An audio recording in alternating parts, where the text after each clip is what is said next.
Hello mga ka-champs! Magandang araw! Isang mapagpalang araw na naman pa sa ating lahat. And for today's video, magluluto na naman po tayo. Hala! May naglako nga ho din sa amin na ring maliliit na isdang ari. Kaya naman ako nga ho ay bumili na at parang gusto ko nga hong magluto ng torta. Kaya naman ginayakan ko na nga ho ng mga pangrekado at pinrito ko na. Kaya naman ayan na siya, luto na!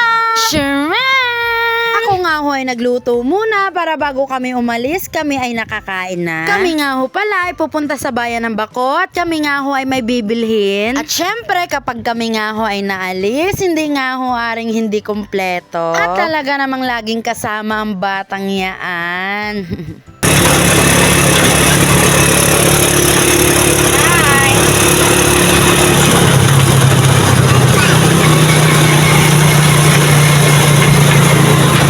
Pagdating nga ho namin din sa bayan ng Baco, ay naghanap-hanap nga ho kami ng mabibilhan namin. May alam mo sana si Mr. na pagbibilhan namin, ang kaso sarado naman ho sila. Kaya naman inikot na nga ho namin ang mga tindahan din sa bayan ng Baco, wala nga ho talaga kami mapagbilhan. Hanggang sa dumiretso na nga ho si Mr. papuntang Canubing. At naghanap-hanap na nga ho uli kami, ang kaso nga ho wala nga rin ho uli kami makita. Purihin ang pangalan ng Panginoon.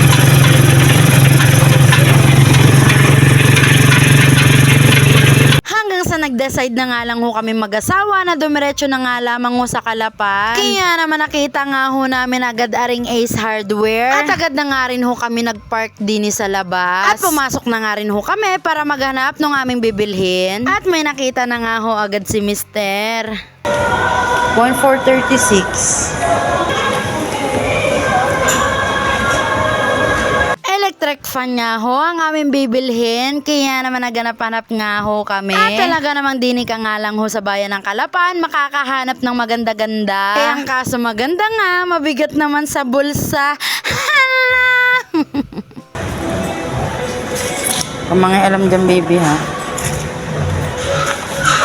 At may nagustuhan na nga ho kami ni Mr. Kaya naman pinatry na nga ho namin sa kanila. Yung may discount na quality nga ho ang napili namin para naman medyo tipid. At yung dowel nga ho ang napili ko. At talaga namang number 1 pa nga lang ho ay sobrang lakas na. Kaya naman binili na nga ho namin at kami umuwi na. Bumili na nga lang ho kami ng merienda sa labas para pagkakauwi nga ho namin ay saka namin kakainin. Syempre ari nga ho ay nakita ni Tutoy at nagtuturo nga ho. At nakakaawa naman pag hindi binilhan, kaya naman binilhan na nga ho ng kanyang daddy. Kaya naman tigi-isa nga lang ho kami burger at share na nga lamang ho din sa Mango Graham Shake. At rin na nga ho ang nabili naming electric fan doon sa mall, pinagana na nga ho agad namin at sobrang banas. O siya guys, hanggang dito na nga lamang po sa araw na ito, makiki-follow, like and share naman po. Bukas po ulit, salamat!